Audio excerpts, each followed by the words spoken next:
এক বালতি জল দিয়া এনে আলু সিদ্ধ বয়াইছি আলু ভর্তার লাগিয়া। সারা জীবনে আমি জল বেশি দেয়া লাই দিয়া টিয়া পরে মনে হয় যে বেশি দেয়া দিচ্ছি, পরে আবার কমায়ও না। ওখান একটা জল উতলাই আইন্দা পরে যেতেছি ঢাকনাটা সরাই রাখছি। আর রান্তাছি হলো এটা যে কি রান্তাছে ভগবান জানে। এনে সাইড মিশালি সবজি আছে, 5 মিশালি না, এনে সাইডটা সবজি আলু কাকরুল কুমড়া বেগুন সাইড মিশালি সবজি। এই কারণেই কইতাছি সাইড মিশালি কইতাছি সাইড মিশালি সবজি দিয়া এই যে মাছের মাথা দিয়ে রান্না আর কি। মাছের মাথা বাইঙ্গা থইছি। এইটি পরে মানে এই জলটা শুয়াইলে সবজিটা সিদ্ধ হইলে পরে আর কি মাছের মাথাটা মিশাই সিদ্ধ হয়ে গেছে। এখন মাছের মাথাটা মিশাই এলানি যায়। এটা নিজের মনের রান্তাছি, যদি ভালো হয় তাহলে রেসিপি শেয়ার করব। ভগবান জানে কেমন হইব,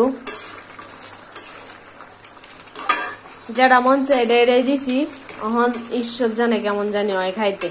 যদি ভালো না হয় সবজি মাছের মাথা অত মশলা সব বিফলে যাইব। আর রাঞ্চি হইলো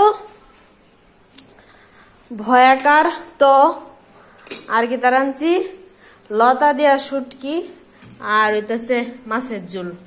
এই ডি রাঞ্চি আর দুধ রাঞ্চি, ও না দুধ রাঞ্চি না, দুধ জাল দিছি। টাটা।